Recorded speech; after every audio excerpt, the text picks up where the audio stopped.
तेरी वाणी जीवन की रोटी, नैनों की ज्योति अंधेरा मिटाती।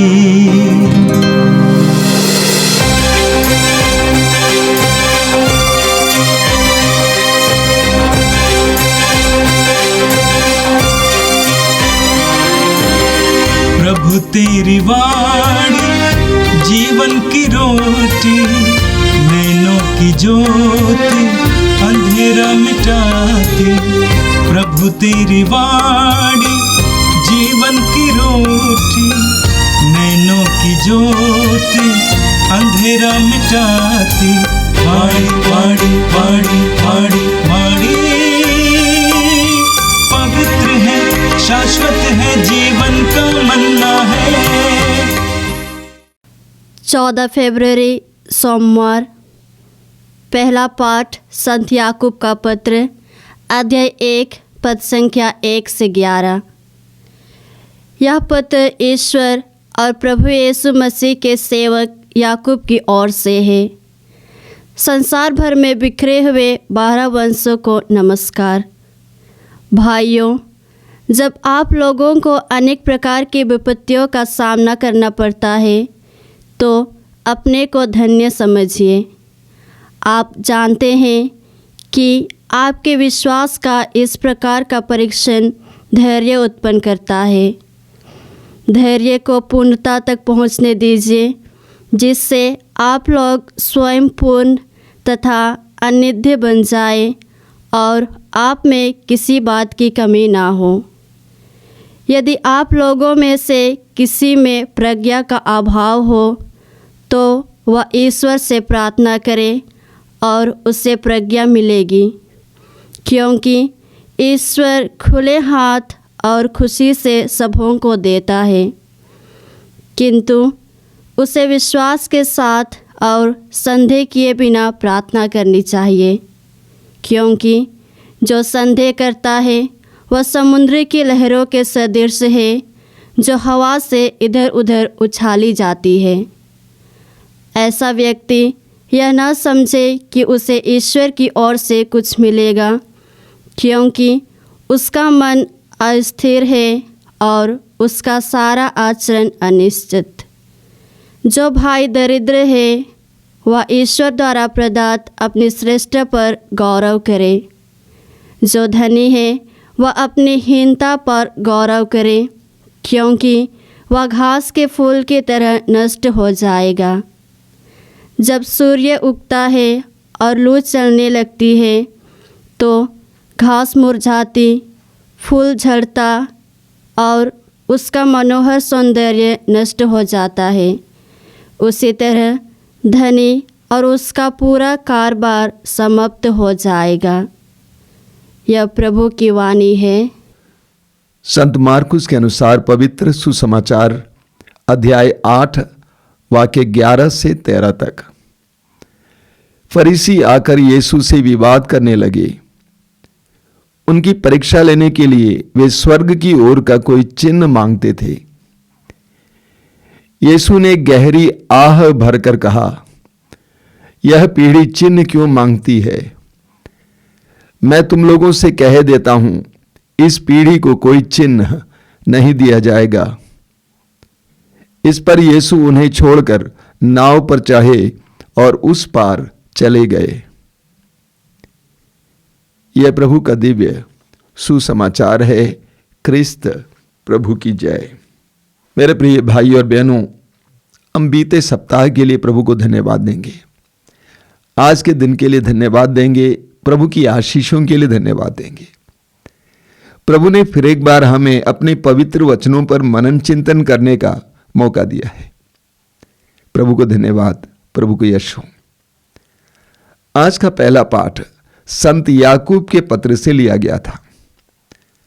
हमें सुसमाचारों में कई व्यक्तियों के बारे में पढ़ने को मिलता है जिनका नाम याकूब था। प्रभु यीशु के 12 प्रेरितों में 2 याकूब थे। एक है जेबदी का पुत्र याकूब, योहन का भाई, जिसको राजा हेरोद ने मरवा डाला था। और दूसरा है यूदस थदेउस का भाई याकूब, जो प्रभु यीशु का मौसेरा भाई माना जाता है। और यह पत्र उनके द्वारा लिखा गया है। संत याकूब कलीसिया, प्रथम कलीसिया के अगुआ थे, अध्यक्ष थे, धर्माध्यक्ष थे। यरूशलेम की कलीसिया के वे धर्माध्यक्ष थे, अगुआ थे। 20 साल तक उन्होंने उस कलीसिया की अगुवाई की और इन 20 वर्षों में मसीहियों पर भयानक या भयंकर अत्याचार हुआ था। उन सारे क्षणों में संत याकूब ने बड़ी प्रज्ञा के साथ, शांति के साथ, उनको शांति का दूत माना जाता है, शांति के साथ कलीसिया की अगुवाई की। ये पत्र संत पौलुस के पत्रों की तरह नहीं है जो विभिन्न कलीसियाओं के नाम लिखे गए थे। ये पत्र वास्तव में सभी मसीहियों के नाम लिखा गया है। हालांकि पत्र का प्रारंभ पत्र के रूप में किया जाता है, लेकिन यह सभी के लिए लिखा गया है। और यह याकूब का पत्र याकूब के प्रज्ञापूर्ण शिक्षाओं का संकलन है। प्रभु यीशु के साथ रहने के कारण, सुसमाचार को गहराई से मनन चिंतन करने के बाद उन्होंने विश्वासियों को व्यावहारिक रूप से सुसमाचार को जीने के लिए प्रेरित किया। इस पत्र में याकूब कोई सिद्धांत की बात नहीं करते हैं, बल्कि व्यवहारिक बातें, प्रैक्टिकल बातें, कैसे प्रभु यीशु की शिक्षाओं को जिया जाए, इसके बारे में वर्णन दिया है या मनन चिंतन किया है। याकूब के पत्र में हमें कई विषयों पर शिक्षाएं मिलती हैं, अलग अलग भी शिक्षाएं मिलती हैं। और आज के पाठ में आपने सुना, संत याकूब 4 बातों पर मनन करते हैं। पहला है दुख और विपत्ति। याकूब ने लिखा है, भाइयों, जब आप लोगों को अनेक प्रकार की विपत्तियों का सामना करना पड़ता है तो अपने को धन्य समझिए। आप जानते हैं कि आपके विश्वास का इस प्रकार का परीक्षण धैर्य उत्पन्न करता है। धैर्य को पूर्णता तक पहुंचने दीजिए, जिससे आप लोग स्वयं पूर्ण तथा अनिंद्य बन जाएं और आप में किसी बात की कमी ना हो। याकूब कहते हैं, याकूब, जैसा कि मैंने कहा, उस समय भयानक अत्याचार चल रहा था। अपने शिष्यों को, विश्वासियों को समझाते हैं कि दुखों के द्वारा, विपत्तियों के द्वारा आप शुद्ध किए जाते हैं। इस्यास 48 वाक्य 10, प्रभु कहते हैं, मैंने तुम्हें विपत्ति की भट्टी में परिष्कृत किया है। तो याकूब कहते हैं, आप विपत्तियों के द्वारा शुद्ध किए जा रहे हैं, परिशुद्ध किए जा रहे हैं, आनंद्य बनाए जा रहे हैं। आपके अंदर कोई कमी ना हो, ऐसी अवस्था के लिए आप तैयार किए जा रहे हैं। दूसरा विषय है प्रज्ञा। याकूब कहते हैं कि एक विश्वासी को सुसमाचार का जीवन जीने के लिए प्रज्ञा की आवश्यकता है, विवेक की आवश्यकता है।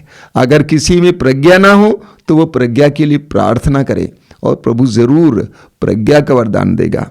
तीसरी बात है संदेह रहित विश्वास। याकूब कहते हैं कि प्रार्थना में बड़ी शक्ति होती है। प्रार्थना के द्वारा हमें प्रभु से बहुत सारे वरदान मिलते हैं, लेकिन प्रार्थना विश्वास के साथ होना चाहिए, संदेह रहित होना चाहिए। वो लिखते हैं, विश्वास के साथ और संदेह किए बिना प्रार्थना करनी चाहिए, क्योंकि जो संदेह करता है वो समुद्र की लहरों के सदृश है, जो हवा से इधर उधर उछाली जाती हैं। ऐसा व्यक्ति ये ना समझे कि उसे ईश्वर की ओर से कुछ मिलेगा। याकूब कहते हैं, प्रार्थना करना, विश्वास के साथ प्रार्थना करना, बिना संदेह के प्रार्थना करना। जिसके अंदर संदेह है उसे ईश्वर से कुछ प्राप्त नहीं होगा। चौथी शिक्षा याकूब दरिद्रों और धनियों को देते हैं। वो कहते हैं, जो भाई दरिद्र है वह ईश्वर द्वारा प्रदत्त अपनी श्रेष्ठता पर गौरव करे। याकूब कहते हैं, जो गरीब हैं अपनी गरीबी पर ही मनन चिंतन ना करें, बल्कि ईश्वर के द्वारा दिए गए अन्य वरदानों के बारे में मनन करें। उन वरदानों पर मनन करते हुए ईश्वर को धन्यवाद दें, अपने में आनंदित रहें। धनियों के बारे में याकूब लिखते हैं, धनी फूल के सदृश है, घास के सदृश है। जब सूर्य उगता है और लू चलने लगती है तो घास मुरझाती, फूल झड़ता है और उसका मनोहर सौंदर्य नष्ट हो जाता है। उसी तरह धनी और उसका पूरा कारोबार समाप्त हो जाएगा। याकूब कहते हैं, धनी और दरिद्र दोनों मनन चिंतन करें। दरिद्र ईश्वर के द्वारा दिए गए अच्छे अच्छे वरदानों पर मनन करते हुए अपने को धनी समझें, और जो धनी है इस सत्य को न भूलें कि मैं घास की तरह हूं, फूल की तरह हूं, कभी भी मुरझा जा सकता हूं। इसलिए ईश्वर पर भरोसा रखें, ईश्वर के दिए हुए वरदानों का सदुपयोग करें और उसको बांटें, उदार बने। याकूब की ये सारी शिक्षाएं हमारे लिए व्यक्तिगत शिक्षा है। याकूब व्यक्तिगत रूप से हर एक व्यक्ति से कहता है कि दुख विपत्ति में हारे ना, निराश ना हो, बल्कि दुख विपत्ति के द्वारा प्रभु आपको शुद्ध कर रहा है, पवित्र कर रहा है, अच्छा बना रहे। विश्वास करें। अगर आप में प्रज्ञा की कमी है, प्रज्ञा मांगे।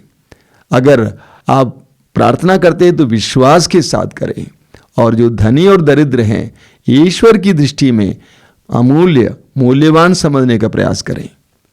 और आज के सुसमाचार में हमने फरीसियों के आध्यात्मिक अंधापन के बारे में सुना। आपने सुना, फरीसी आकर यीशु से विवाद करने लगे। उनकी परीक्षा लेने के लिए वे स्वर्ग की ओर का कोई चिन्ह मांगते थे।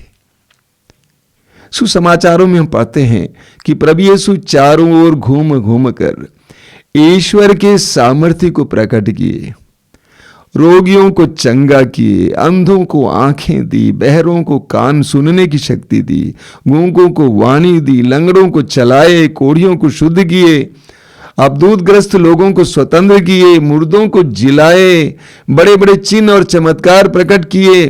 फरीसियों ने ये सब देखा। इन सारे कार्यों को देखने के बावजूद वे अंधे थे। वचन में लिखा हुआ है कि यीशु ने गहरी आह भर कर कहा। यीशु को बहुत दुख हुआ। इतने सारे कार्य किए जा रहे हैं, तब भी ये फिर चिन्ह मांगते हैं। प्रभु यीशु स्वर्ग के राज के बारे में, ईश्वर के राज के बारे में, अनंत जीवन के बारे में शिक्षा देते थे। फरीसी इसी बात को उठाकर कह रहे थे कि हमें स्वर्ग का चिन्ह दिखाओ। यीशु के द्वारा प्रकट किए गए उन सारे कार्यों को देखने में वे असमर्थ थे, यीशु पर विश्वास करने में असमर्थ थे। कुरिन्थियों के दूसरे पत्र के अध्याय 4 उसके वाक्य 4 में लिखा हुआ है, इस संसार के देवता ने उनको अंधा बना दिया है कि वे सुसमाचार की ज्योति को देख नहीं पाते हैं। फरीसियों के साथ ऐसा ही हुआ। प्रभु यीशु स्वयं यूहन्ना के सुसमाचार के अध्याय 3 वाक्य 19 में कहते हैं, ज्योति संसार में आई, लेकिन मनुष्यों ने ज्योति की अपेक्षा अंधकार को पसंद किया, क्योंकि उनके कर्म बुरे थे। उनके कर्म बुरे थे। फरीसी यीशु के द्वारा किए जा रहे चिन्ह और चमत्कारों को देखने में असमर्थ हुए। वचन में लिखा हुआ है कि उन्होंने चिन्ह इसलिए नहीं मांगा कि वे विश्वास करना चाहते थे, उन्होंने इसलिए चिन्ह मांगा क्योंकि वे प्रभु की परीक्षा लेना चाहते थे। प्रभु यीशु ने उनके उद्देश्य को परख लिया, जान लिया। प्रभु यीशु जानते थे ये चिन्ह विश्वास करने के लिए नहीं मांग रहे हैं, बल्कि मेरी परीक्षा लेने के लिए मांग रहे हैं। यूहन्ना के सुसमाचार के अध्याय 2 के वाक्य 25 में लिखा हुआ है कि प्रभु यीशु को मालूम था कि हर हृदय में क्या है। उनको किसी को बताने की जरूरत नहीं थी। वो जानते थे फरीसियों के हृदय में क्या है, मन में क्या है। इसीलिए सुसमाचार में आपने सुना, बहुत सुंदर बात है, वहां पे आपने सुना, यीशु उन्हें छोड़कर नाव पर चढ़े और उस पार चले गए। उनके इस मनोभाव को देखकर प्रभु यीशु नाव पर चढ़े और उस पार चले गए, उनसे दूर चले गए। सुसमाचारों में हम पढ़ते हैं कि प्रभु यीशु दुखियों और पीड़ितों को ढूंढते थे।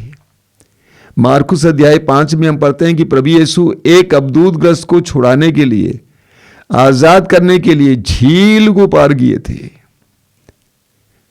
यूहन्ना अध्याय 4 में हम पढ़ते हैं प्रभु यीशु दोपहर के समय उस धूप में उस सामारी स्त्री के इंतजार में कुएं के पास बैठे रहे।